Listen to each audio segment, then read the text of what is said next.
vocês? Graças a Deus. Morri de medo desse monte de coisa. Nada. Não vejo a hora de ter alguém mais capacitado para estar aqui. Hoje estou feliz porque a gente já tem o Neto como nosso filho, tem a Raquel também, e nós vamos passar no som ali, esqueci o nome, por favor. E vamos louvar o Senhor, nosso Deus, né?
A segunda a gente já cantou semana passada, já é mais conhecido de vocês.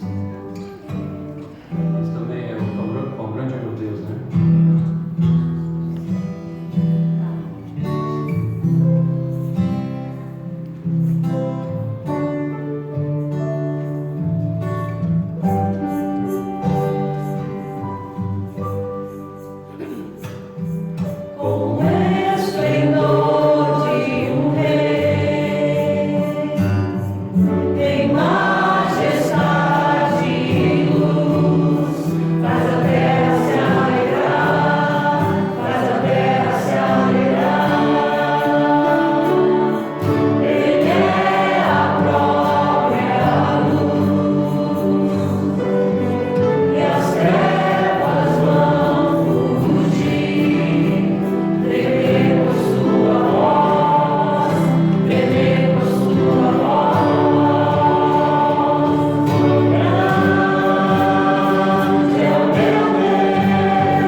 Queridos, vamos orar para os pequeninos?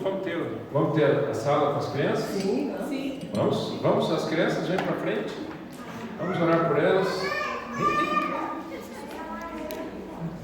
Venham. Isso, benção.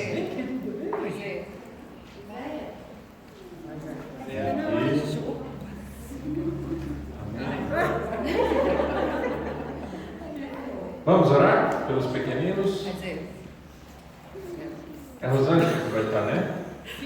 Vem aqui, Rosângela. Vamos orar. Eu tiro. Isso, tira foto. Esse é, olha.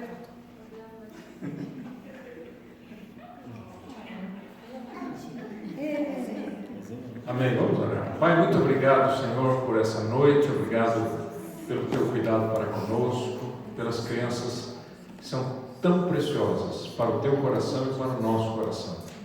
A palavra diz que aquele que quer realmente te servir, ele deve ser como uma criança. Ele deve se tornar humilde como uma criança e receber uma criança. Senhor, nós recebemos essas crianças em nome de Jesus. Em nome de Jesus, pedimos a tua bênção sobre a Rosângela, te agradecemos pela vida dela, te louvamos, ó Deus, pela disposição e pelo trabalho que ela está realizando. Em nome de Jesus. Amém. Amém, queridos. Podem ir para a salinha. Eu acho que vários de vocês não conhecem o Neto. O Neto tocou o piano. Bem-vindo, viu, Neto? Deus te abençoe, a gente gostou demais. Eu gostei demais. Vocês gostaram? Pedimos um keyboard para Deus, temos. Pedimos, eu estava procurando um keyboard, né? Um tecladinho. A hora que eu falei, tem um tecladinho. Aí a gente já tivemos o upgrade da sala. Não, bênção está aqui. Essa sala chama-se Fireside, porque tem uma fireplace. Esse é o nome dela. Ok. Privilégio dos privilégios, né, gente? Eu quero compartilhar com você, hoje à noite, sobre esse tema que a gente tem aqui. E o tema é quando a realidade espiritual nos surpreende. Quando a realidade espiritual nos surpreende. E o texto é o texto de Atos 18, 5 a 11. Não sei se você trouxe a sua Bíblia, seu celular, iPad, Surface. O versículo está aqui na tela. Tá? Mas se você tem a Bíblia, pode acompanhar. Então nós vamos ler o que está escrito em Atos 18, 5 a 11. Diz assim: quando Silas e Timóteo desceram da Macedônia, Paulo se entregou totalmente à palavra, testemunhando aos judeus que o Cristo é Jesus. Opondo-se eles e blasfemando, sacudiu Paulo as vestes e disse-lhes: sobre a vossa cabeça o vosso sangue, eu dele estou livre, e desde agora vou para os gentios. Saindo dali, entrou na casa de um homem chamado Tício Justo, que era temente a Deus. A casa era contígua à sinagoga.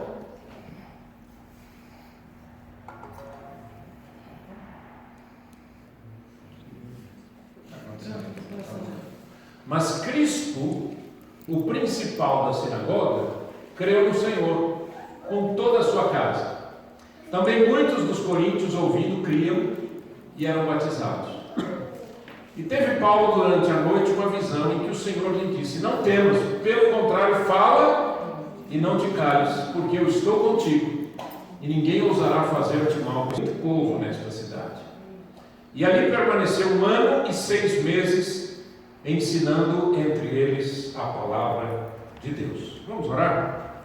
Pai, pedimos em nome de Jesus que na ministração desse tema, ou desse texto, o Senhor abra o nosso coração. O Senhor nos ajude, ó Deus, a entender a nossa missão aqui nessa terra. Ajuda-nos a entender quão importante é isso que nós estamos fazendo aqui. Ajude-nos, ó Deus, a compreender a extensão, a altura a largura, a profundidade do teu amor, para que a gente possa continuar a ser cristãos verdadeiros e sinceros na tua presença. É no nome santo de Jesus que nós oramos. Amém. E amém. O primeiro deles é sobre o conteúdo do Evangelho. O texto bíblico diz o quê? O que está escrito aí? Lê comigo em voz alta. Silas e Timóteo desceram da Macedônia, Paulo se entregou totalmente à palavra, testemunhando aos judeus que o Cristo é Jesus. Qual que foi o conteúdo da pregação de Paulo? O que ele estava compartilhando com as pessoas? Que o Cristo, que o Messias, que o prometido é esse Jesus que passou por aqui. O conteúdo do Evangelho é o Senhor Jesus. A gente tem que entender isso com muita clareza. No texto de Romanos 1, de 1 a 3, diz assim: Paulo, servo de Jesus Cristo, chamado para ser apóstolo, separado para o Evangelho de Deus. Presta atenção nisso. O Evangelho é de Deus, pertence a Deus, o qual foi por Deus outrora prometido por intermédio de seus profetas nas Sagradas Escrituras, com respeito a quem? Ao seu Filho, Jesus. O conteúdo da pregação é Jesus. O conteúdo da pregação não é viver uma vida bonitinha, arrumadinha, ter prosperidade, ter paz, ter alegria, nada disso. O conteúdo do Evangelho, a única coisa, a única mensagem que pode salvar uma pessoa é quando você fala de Cristo. Por isso que a mensagem de Paulo foi extremamente recusada pelos judeus, porque eles disseram: não pode ser. Esse Jesus que foi crucificado, vocês vão dizer que ele é o Messias prometido? Ele é o Salvador da pátria aqui, das nossas necessidades maiores? Nós estamos aqui debaixo do poder de Roma e etc. Nós estamos sofrendo aqui. Vocês vão falar que esse que morreu é o Messias? Não pode ser. Mas isso é importante. Por que é importante a gente enfatizar isso, essa mensagem? Porque muita gente acha que pregar o Evangelho é pregar a igreja, é falar das nossas reuniões. Vem na nossa igreja, que a nossa igreja tem um coral bonito.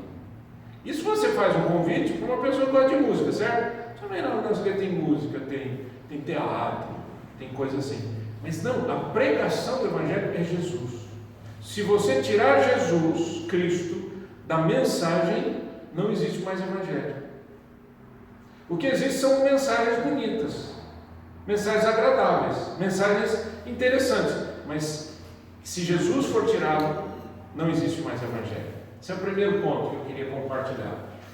O segundo ponto é que, diante da oposição, há uma continuidade da missão. Houve oposição? Aqui é o texto bíblico. O que diz? Leia em voz alta comigo. Opondo-se eles, e blasfemando, sacudiu Paulo as vestes e disse: sobre a vossa cabeça, o vosso sangue.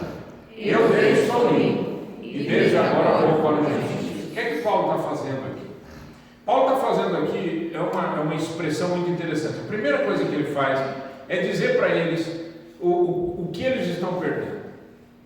Só, a primeira coisa que eu quero dizer para vocês é o seguinte: sobre a cabeça de vocês, o sangue de vocês. O que significa isso? A responsabilidade agora é sua. A responsabilidade é sua. Eu estou avisando, eu estou falando, Jesus Cristo é o Senhor, Jesus Cristo é o Salvador, Jesus Cristo é o centro do Evangelho. Você não quer? Está na sua mão. A decisão é sua, mas também a responsabilidade da negação é sua. E o texto diz que eles não simplesmente disseram: nós não queremos isso. Diz que eles se opuseram a Paulo, primeiro, e eles blasfemaram. Gente, quando a gente lê na Bíblia blasfemar, não é xingar de palavrão, desses palavrões que tem no meio da rua aqui.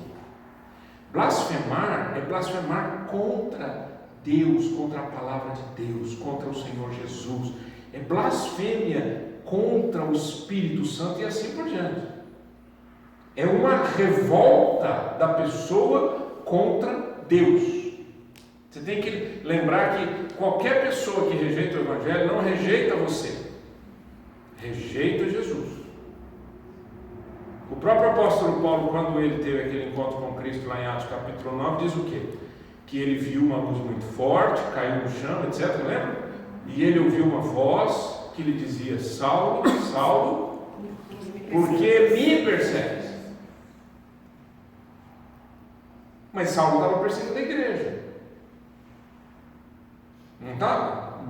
Por que Jesus disse: você está me perseguindo? Porque perseguir a igreja é perseguir o Senhor na igreja. Há uma integração profunda nisso. E a gente precisa lembrar disso, não pode esquecer.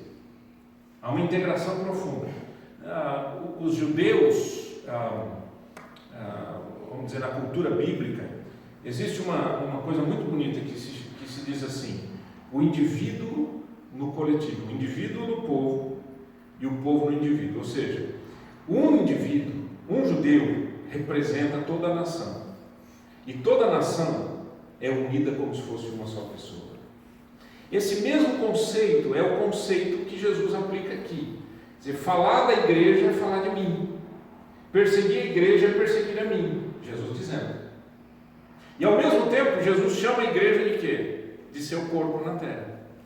Então eu represento o Senhor Jesus na terra e a igreja deve ser unida como se fosse uma só pessoa.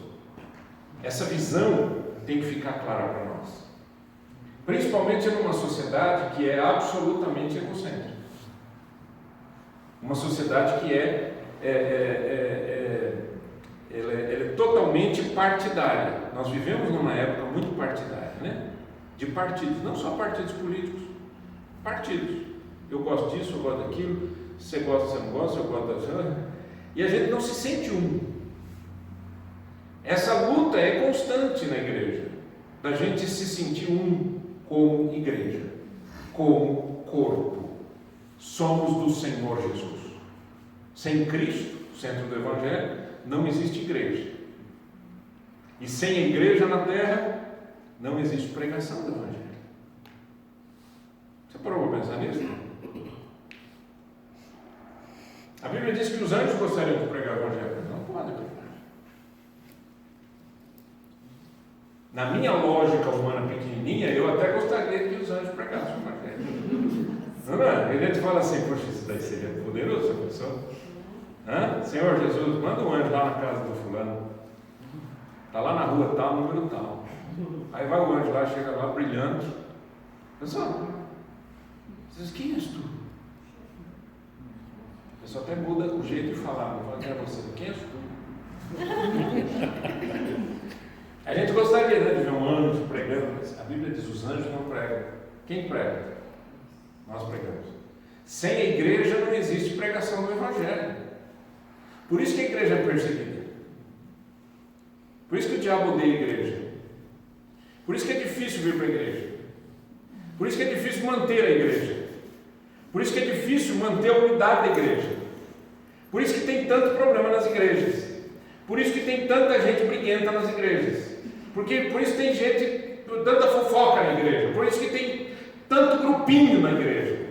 Por quê? Porque se o diabo conseguir minar a força da igreja, a igreja fica doente e gente doente não compartilha a vida. Gente doente compartilha doença. Não é? É igual pequenininho aqui, né? Parece: tem uns vírus aí. Eu também tô.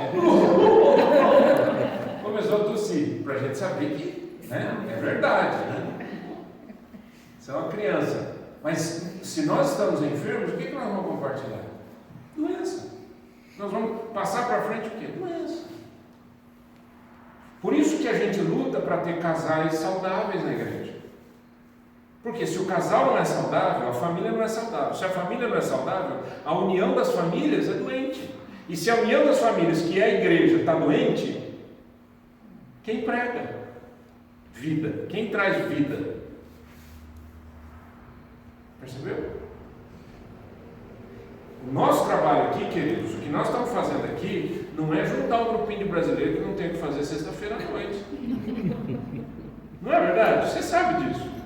Nós estamos aqui para fortalecer o nosso coração, para estabelecer novos propósitos de vida e para a gente parar de ser ouvinte, para se tornar praticantes. Porque esse negócio de vir no culto, ai gente, o culto foi lindo hoje, nossa, um coral maravilhoso, as músicas, a orquestra, olha que coisa linda, o pastor pregou, eu nem entendi quase nada, mas foi tão bonito. Aí a gente vai lá, toma um cafezinho, bate um papo e puxa o carro, some, desaparece. E a gente fala, gente, como é bom ser crente. A gente tem que passar do estágio de ouvinte para praticante. Tudo isso que eu falei não é ruim, é bom, é ótimo. E graças a Deus que a gente está numa igreja com uma estrutura linda dessa, com possibilidades enormes como essa. Né? Agora, mais do que isso é o seguinte, quem sou eu nessa jogada? Qual que é a minha função nessa jogada toda? Qual que é o meu propósito de estar aqui? Ah, pastor, eu vim para estudar. Não, você não veio para estudar, esqueceu disso. Eu vim para trabalhar. Não, também não. Eu vim para emigrar. Também não. Esqueceram de te falar. Você veio para ser servo de Jesus aqui nessa terra. Você veio para fazer com que o Canadá seja abençoado. É por isso que você está aqui. Qualquer coisa diferente disso, gente, qualquer um faz, tá bom? Trabalhar, estudar, tirar título, diploma, isso qualquer pessoa que vai para a escola faz. Qualquer pessoa que vai para o trabalho, trabalha. Qualquer pessoa que consegue um bom emprego, trabalha, ganha dinheiro. E qualquer pessoa que ganha dinheiro, gasta. Tudo isso é fácil. Qualquer pessoa, ateu e não ateu, todo mundo faz. Mas e o cristão? O que você está fazendo aqui? Essa é a minha pergunta sempre. O que eu estou fazendo aqui? Né? O que eu estou fazendo aqui? O texto, esse texto me fez lembrar Mateus 28, que é um texto que todos nós conhecemos, que é o chamado Grande Comissão. A gente tem Mateus, Marcos, Lucas e João. Tem 4 textos que tratam desse assunto. Vamos ler juntos. Ide, portanto, fazei discípulos de todas as nações, batizando-os em nome do Pai, e do Filho, e do Espírito Santo, ensinando-os a guardar todas as coisas que vos tenho ordenado, e eis que eu estou convosco todos os dias até a consumação do século. Há uma interpretação, ou melhor, até uma coisa um pouco mais gramatical, de que esse ide, no grego, é muito mais indo do que ide. Ide parece que eu estou aqui, eu tenho que ir lá, né? Mas é indo. Enquanto você está aqui, o que você tem que fazer? O que diz lá o texto? Discípulos. Da onde? Todas as nações. Você já percebeu que o Canadá é uma missão ao contrário? Não são os missionários que estão indo, são as pessoas que estão vindo. E estão aqui, ao nosso redor. Né? Essa semana eu estava conversando com um dos líderes da igreja. Ele é o líder do ministério de mandarim, em mandarim, né? A língua mandarim. São chineses, obviamente, você sabe disso. E eu perguntei quantas pessoas você acha que estão envolvidas no ministério. Agora presta atenção quando eu falo ministério. Ministério, numa determinada língua, não é a quantidade de pessoas que tem daquela raça na igreja. Por quê? Porque tem gente que fala inglês perfeitamente e muitas vezes não vem para cá. Tá? Porque eu não quero, porque eu já estou integrado num small group em inglês, está tudo certo. Eu perguntei quantas pessoas que você tem no ministério em mandarim. Ele falou mais ou menos umas 600 pessoas.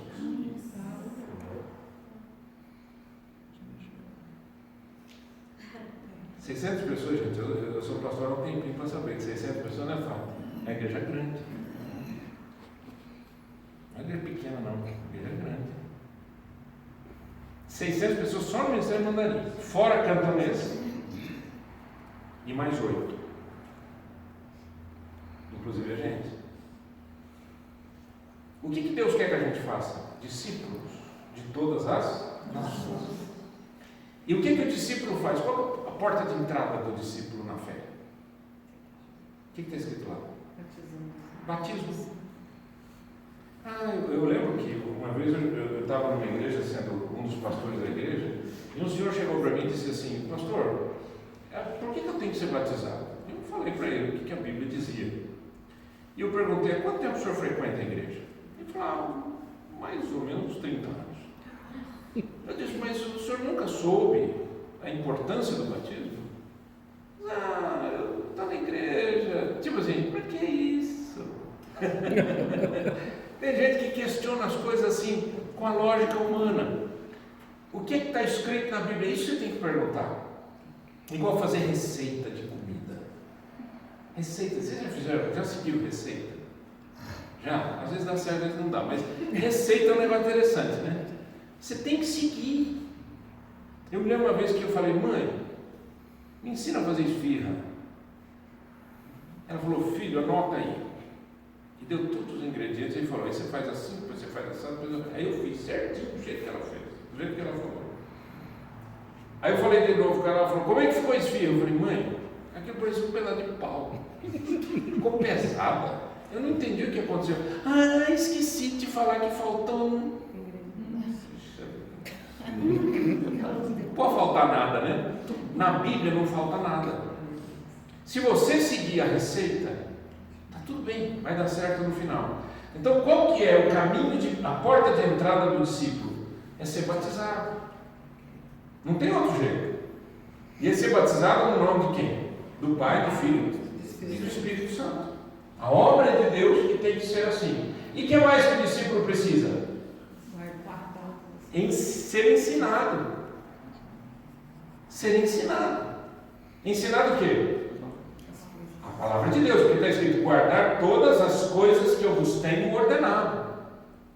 Não é guardar qualquer coisa, é guardar o que Jesus ensinou. Terceiro, a influência. Todos nós influenciamos alguém. Mas para influenciar alguém, você precisa estar presente. Olha o que o texto diz. Saindo dali, lembra que Paulo pregou? O que os judeus fizeram? Querendo não, se opuseram, blasfemaram. Aí Paulo diz: bom, sangue está na cabeça de vocês. Quer dizer, a responsabilidade não é mais minha, eu vou para os gentios. Só que Paulo, saindo dali, ele foi ensinar. Ele saiu do quê? Da sinagoga. A sinagoga era a igrejinha dos judeus, certo? Ele saiu dali e ele foi para a casa desse homem chamado Tício Justo, que era temente a Deus, e a casa era contígua à sinagoga. O que quer dizer contígua? Ele saiu da sinagoga, os caras não queriam que ele pregasse mais na sinagoga, ele foi do lado da sinagoga. Ele falou: larguei vocês. Para onde ele foi? Do lado da sinagoga. Ele não foi do outro lado da cidade, ele não mudou de cidade, ele não saiu desesperado. Ele disse: ah é? Eu vou ficar aqui, estou aqui perto. E ele começou a pregar na casa desse homem. Esse homem aqui, diz o texto que ele era temente a Deus. Todas as vezes que você vê isso no Novo Testamento, temente a Deus era uma categoria. O que é a categoria? O cara estava no processo para se tornar judeu. Certo? Ele creu em um só Deus, se tornou monoteísta, acreditou que os judeus têm a palavra do Senhor, então ele vai se tornar judeu. Para ele se tornar judeu, é uma categoria, ele se torna temente a Deus, e de temente a Deus, ele vai passar a ser um judeu. Então esse homem aqui, ele estava no processo de ser um convertido, um judeu convertido. E Paulo foi pregar na casa dele. Para você influenciar as pessoas, você tem que ficar perto das pessoas. Certo ou não? Eu e você precisamos ter goals, ter metas. Quem que você gostaria de levar para Cristo? Ah, eu gostaria de levar para Cristo o vizinho que eu tenho. Fica perto. Todas as oportunidades que você tiver, fala de Jesus. Abre o caminho. Chama para um chá. Chama para um café. Faz uma feijoada. Chama o pastor. E assim não podia deixar passar. 2 Timóteo 4 me fala alguma coisa muito legal. E está na linguagem de hoje. Vamos ler juntos? Por causa da vinda de Cristo e do seu reino, pregue a mensagem e insista em anunciá-la, seja no tempo certo ou não.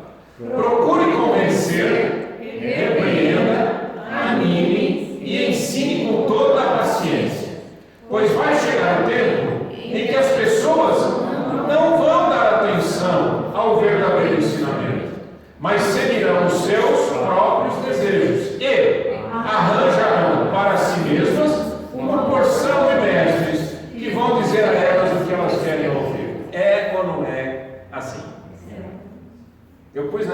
coração que fica bem mastigado para a gente, bem claro. É assim. E o que Paulo diz? Aproveite o tempo para pregar, porque as coisas vão piorando cada vez mais, as pessoas vão sumindo do desejo de se viver uma vida bonita. Elas vão seguir os seus próprios mestres, os seus próprios corações. E elas vão procurar pessoas que apoiem o que elas querem ouvir. Quantas vezes pessoas quiseram fazer isso comigo? A pessoa vem, choraminga, conta uma história complicada, uma tragédia, uma largada, não sei o quê, e aí diz, o senhor não acha? Eu digo, não. Não é isso que a Bíblia diz. A Bíblia diz outra coisa. Mas eu estou sofrendo. Você está sofrendo, eu estou chorando com você, mas não é o que a Bíblia diz. Eu não posso dizer o que você quer ouvir. Por quê? Qual que é o conteúdo do Evangelho? É Jesus. O conteúdo do Evangelho não é meu jeitinho, não é bonitinho, não é igrejinha. O conteúdo do Evangelho é a pessoa do Senhor Jesus. Quarto lugar, eu e você precisamos ficar atentos às surpresas de Deus. Ele não foi na casa do lado lá pregar? Foi ou não foi? Foi. E os judeus não estavam bravos com ele? Não estavam blasfemando? Olha o que aconteceu. Crispo era nome de gente, viu gente? Crispo, o principal da sinagoga, creu no Senhor com toda a sua casa. Também muitos dos coríntios, ouvindo, criam e eram batizados. Olha que coisa linda. Aquele mesmo povo que expulsou Paulo começou a se converter. Prepare-se para as surpresas de Deus. Deus faz surpresas. Porque Deus age quando a gente descansa nele. Quando você está assim, só você fica assim, Deus não fica assim. Deus continua trabalhando. A Bíblia diz, Jesus disse, né? Eu trabalho, o meu Pai trabalha e eu trabalho também. Eu trabalho até agora, eu trabalho, não tem dia, não tem noite, eu trabalho. A obra de Deus continua sendo feita. Glória a Jesus. Então aquilo que você muitas vezes está esperando que aconteça, espere o que vai acontecer. E se acontecer, vai ser uma surpresa para você. Certo ou não? Sabe por quê, gente? Nós somos assim. A gente pede tanto a Deus a bênção dele. A gente pede tanto a Deus que Deus nos ajude nisso, naquilo outro. E a gente pede tanto a Deus que alguém se converta. A gente pede tanto a Deus que aconteça isso, que aconteça aquilo. E a gente, quando acontece, a gente fala, mas você não pediu? Você não creu? Você não confessou a Deus a sua necessidade? O Senhor fez um milagre. Então, Crispo se converte. A casa dele se converte. E vários coríntios se convertem. Eu tive o privilégio de visitar a Corinto, ruína, né? As ruínas de Corinto. E é muito interessante porque ali tem um templo, como existia muito nas cidades romanas, um templo a Diana. E era a deusa do amor, a deusa da fertilidade. Tanto é que existem algumas estátuas de Diana, que é uma mulher cheia de seios. Você vê assim, cheio o tempo todo, cheio de seios. Isso é a fertilidade toda, então, aquela coisa do paganismo. E eu andando assim nas ruínas, né? Não tem cidade mais, só as ruínas. E andando nas ruínas eu fiquei pensando assim, puxa vida, né? Que coisa incrível, o apóstolo Paulo passou por aqui, cristãos aqui foram perseguidos, aqui eles anunciaram o Evangelho, daqui saiu tanta coisa fantástica. Hoje o que é que tem? Tem nada. Ruína é ruína, né? É pedra, é pó, não tem mais nada. Mas uma coisa ficou. Ficaram as surpresas de Deus, as pessoas se converteram, corações se converteram, pessoas foram transformadas pelo poder do Espírito Santo. Então prepare-se para as surpresas de Deus. Amém? Estava conversando com o Roberto, ele estava lembrando que ele está aqui há mais tempo, né? Como é que isso aqui começou? Grupo aqui, uma casa ali, uma reunião ali. Aí hoje a gente vê o que está acontecendo, né? Aí vê, já estamos numa sala, agora tem piano, flauta. Como é que chama a sua filha, André? Raquel. Cadê a Raquel? Coisa mais linda, né, gente? Coisa mais... Não é verdade? Não é uma surpresa? Para mim é uma surpresa. Quando eu e a Vera fundamos uma igreja em 1999, iniciamos a igreja, não é que fala fundar uma igreja, porque a gente abriu uma igreja em outro lugar. E, nossa, eu não sei quanto tempo eu fiquei sozinho tocando violão. Eu tocava, cantava, chorava bastante, fazia apelo, eu aceitava, fazia tudo. Né? Brincando, mas assim, não tinha gente que nem tocasse um violãozinho, uma coisa assim. Né? E aqui são surpresas de Deus. O que a gente precisa, queridos, é ficar atento, porque as surpresas virão. E outras surpresas virão. E Deus quer usar você, já pensou nisso? Você sabe que os canadenses aqui, eles estão de olho na gente?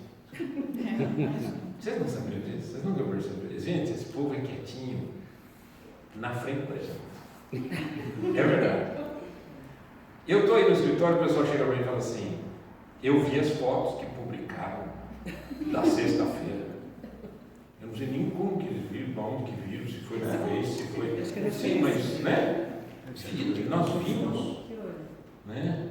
A moça que administra toda a logística aqui, ela falou assim para mim: vocês têm que ir para outra sala. Eu vi vocês estavam todos apinhados lá, tudo apertadinho lá na sala 3040.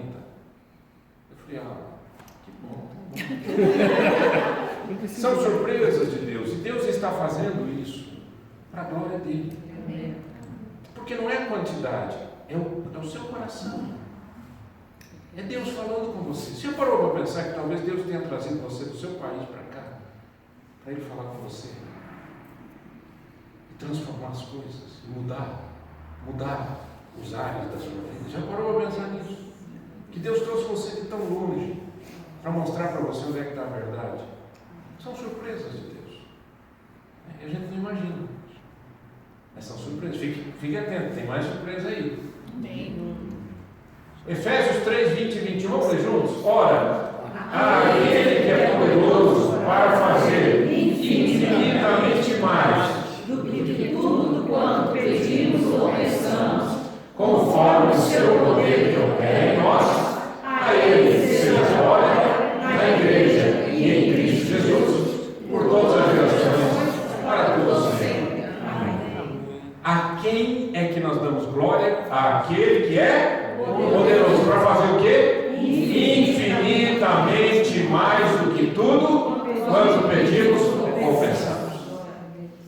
Eu já vi gente falando assim para mim: pastor, eu às vezes peço para Deus, mas aí eu fico pensando, eu vou ficar ocupando a cabeça de Deus com tanta coisa. Eu fico pensando: mas de onde você tirou isso? Que Deus é o seu? É um chaveirinho cansado? É um hard drive? Um computador? Deus é Deus. A Bíblia diz que Ele não se cansa, que Ele não dormita, diz a Bíblia, não cochila. Eis que não dorme o guarda de Israel, aquele que abençoa a sua entrada e abençoa a sua saída, desde agora e para sempre. Esse é o Deus que nós cremos, é um Deus poderoso, é um Deus que fará infinitamente mais além de tudo aquilo que nós pedimos ou pensamos. Você precisa crer. Você precisa crer em milagres. Sabe o que eu tenho visto muito, gente, entre cristãos? O pessoal acha assim: está tudo andando bem. Por quê? Na igreja está bem, as coisas estão bem, a pregação foi boa, e está tudo bem, e tudo bem. Mas, gente, o que é igreja? Igreja, para mim, é a expectativa do novo de Deus acontecer a qualquer momento. Eu aprendi assim, porque eu me converti numa igreja, em cada culto que a gente ia, havia uma expectativa: Deus vai fazer alguma coisa nova hoje. Era essa a expectativa que a gente tinha. Aí hoje a gente vem, foi bem, gostou, gostei. A música não estava muito alta, estava um barulhinho, tem umas crianças brincando, né? Gente, que é? De onde você tirou isso? Isso não é igreja. Isso é qualquer coisa menos igreja. Isso é casa de velhos.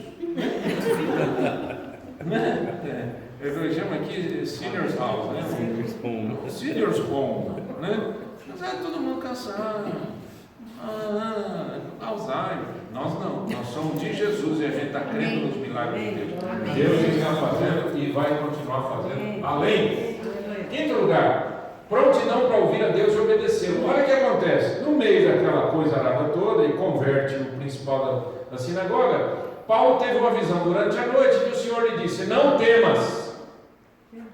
Essa é uma palavra importante para nós, gente. Por quê? Porque a gente não tem medo, não tem? Principalmente nós imigrantes, a gente tem medo. O que vai acontecer com a minha vida? O que vai acontecer depois? Né? Eu estou com meu pai lá no Brasil, minha mãe está no Brasil, e o cachorro, deixa meu cachorro, estou preocupado com o cachorro, né? Eu tenho 3 passarinhos que eu deixei com meu tio, eu estou aqui agora, o que será que vai acontecer amanhã? Será que eu vou conseguir? Será que eu vou sair dessa coisa? Né? Não sei o quê. Lá no Brasil tem minha casa própria, que eu moro num quifo de madeira. Papelão, né? Fala assim, eu moro num negócio de papelão, gente. O cara dá um espirro ali, você. Todo mundo. Não, foi o vizinho que espirrou. Não é assim, né? Eu me lembro que a primeira casa que eu aluguei aqui, na entrada era assim, você tinha que subir 2 lados de escada para chegar no apartamento. E já dentro do apartamento. E tinha um buraco bem grande assim. E o dono alugou daquele jeito mesmo. Ele falou assim: a moça tinha um piano. E na hora de descer, o piano caiu aí e fez esse buraco. Eu nunca tinha visto essas coisas, não sabia o que era drywall. Eu não sabia nada disso. No Brasil, você vê um buraco daquele tamanho, você já prepara tijolo, cimento, cal, ferro. Né? A gente faz umas casas assim que pode abalar, pode ter terremoto, que está tudo bem. E aí eu falei: gente, como é que faz isso? Eu fui numa loja e tal, o cara falou: tem esse negócio aqui, tem uns guarda-chuvinhos que você enfia lá dentro e abre assim, isso aqui. Gente, eu enfiei tanto jornal naquilo, tanta coisa, eu pus esse jornal com plástico para tampar aquele buraco. Olha, eu não sei, o dia que alguém for reformar aquilo, eles vão dizer: o que aconteceu? O que será que aconteceu? Será que é macumba? Será que alguém... Eu enfiei tanta coisa para tampar aquele buraco, porque não tampa aquele negócio lá. Eu não sabia que tinha que cortar. É simples, né? Corta o drywall. Faz com quadrado. Olha, passa o durex. Passa a massa. Agora eu sei. Quer dizer, sei de teoria, nunca fiz. Mas vamos lá. E aí, então, o Senhor disse: não temas, pelo contrário, fala e não te cales, porquanto eu estou contigo, e ninguém ousará fazer-te mal, pois tenho muito povo nesta cidade. Tem muito brasileiro aqui? Tem, gente. Aumentou, e está aumentando, vai continuar aumentando, principalmente por causa do Gustavo. E da Sânia. Queridos, está chegando, vai continuar chegando, mas tem outras pessoas, tem pessoas que acabaram-se as barreiras. A primeira pessoa que eu e a Vera ganhamos aqui para Jesus, era aqui em BC, nós ganhamos para Jesus, a moça era de Quebec, ela só falava francês, ela estava aprendendo inglês, o inglês pequenininho, o meu melhor do que o dela, mas ali. O da Vera pequeno também. E ela num desespero, e eu falei: eu vou falar de Jesus para essa moça. Gente, nós fizemos de tudo, levantava o braço, desenhava no ar, desenhava no papel, puxava as coisas, fazia as coisas, não sei o quê. Olha, foi uma festa, foi um teatro. Sabe o que aconteceu? Ela entregou a vida para Jesus. E ela mandou uma mensagem para mim: muito obrigado por me apresentar Jesus. Que coisa linda. Não tem barreira, cara. Deus tem, muito povo nessa cidade. Onde é que você está morando hoje? Aqui? Quem está morando aqui? Nós estamos morando aqui. Aqui é o nosso lugar. E Deus trouxe você para cá. E vai continuar abençoando a sua vida. Jó 33, 14 a 18 diz algo muito interessante. Diz assim: Deus fala de várias maneiras, porém nós não lhe damos atenção. De noite, na cama, quando dormimos um sono profundo, Ele fala por meio de sonhos ou de visões. Deus fala aos nossos ouvidos e os seus avisos nos enchem de medo. Ele fala com a gente para que deixemos de pecar. e para que não nos tornemos orgulhosos. Assim Ele nos livra da morte e não deixa que nos jogue na sepultura. Conhecia esse texto? Está na linguagem de hoje. Mas é interessante. Deus fala. Não quer dizer que todo sonho que você vai ter vai ser de Deus. Mas quer dizer que algum sonho que você vai ter vai ser de Deus. Porque Deus vai mostrar para você algum caminho. Eu ia pregar aqui para o grupo de filipinos. E eles se reúnem e eles não usam a língua deles, eles usam inglês para as reuniões. E eu preparei uma mensagem, está tudo certo para eu pregar. Dormi aquela noite, acordei domingo de manhã, mas antes de acordar, Deus falou comigo sobre um outro assunto. E aquilo ficou na minha mente, eu sabia que Deus estava dizendo, esse é o assunto que eu quero que você fale lá naquela reunião. Eu não tinha preparado o material. Eu vim para cá, para a igreja cedinho, subi para o meu escritório, preparei o material naquele assunto e fui ministrar. A hora que eu abri a minha boca, comecei a ministrar, 2 pessoas começaram a chorar. E depois que eu ministrei, uma senhora veio perto da gente e falou assim, eu só vim aqui, ela estava indo para o banheiro, porque estava jorrando. Ela estava indo e disse assim para mim e para a Vera, eu só quero que você saiba que Deus, porque eu contei para eles, Deus mudou a mensagem. Disse, Deus mudou a mensagem por minha causa, porque essa mensagem é para o meu coração. Deus fala, só não ouve quem não quer. Ou só não ouve quem fala assim, não, Deus não fala. Não, isso é coisa de igreja é isso, igreja é aquilo. A Bíblia está dizendo que Deus fala, a gente ouve. E em último lugar, prontidão para adaptar-se aos planos de Deus. Ora, Paulo foi escorrachado, não sei o que, aí ele já foi contra a casa, não sei o que, mas olha o que aconteceu, permaneceu quanto? 1 ano e meio lá pregando. Então você tem que estar preparado, porque Deus pode mudar os planos, os seus planos.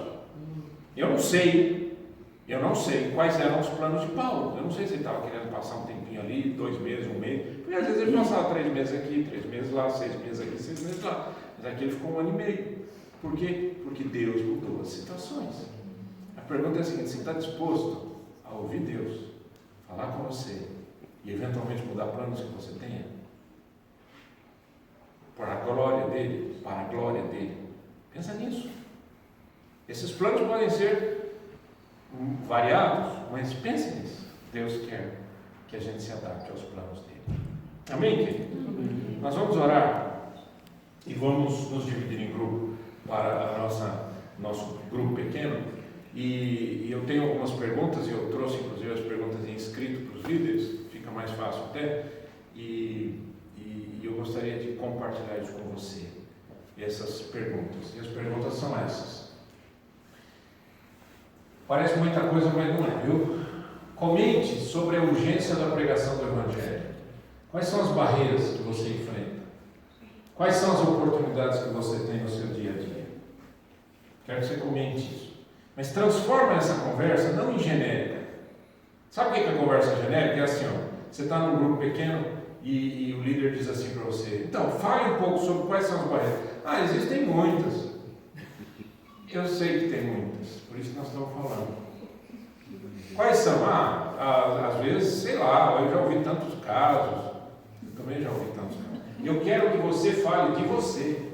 Quais são as barreiras que você enfrenta para compartilhar o Evangelho? E número 2 são apenas 2 perguntas. Como podemos influenciar as pessoas ao nosso redor com o Evangelho de Cristo? De maneira prática, cada um cite pelo menos 2 maneiras que você pode usar para evangelizar os seus amigos. Tim Hortons. Tá bom, vai no Tim Hortons e evangeliza o povo.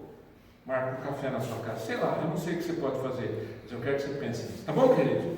Vamos orar? Pai, em nome de Jesus, continua a abençoar o nosso coração. E agora, Senhor, na meditação e na prática daquilo que nós vamos conversar, que o Senhor dê graça para cada um em nome de Jesus. Amém. Amém. Então vamos. Nós estamos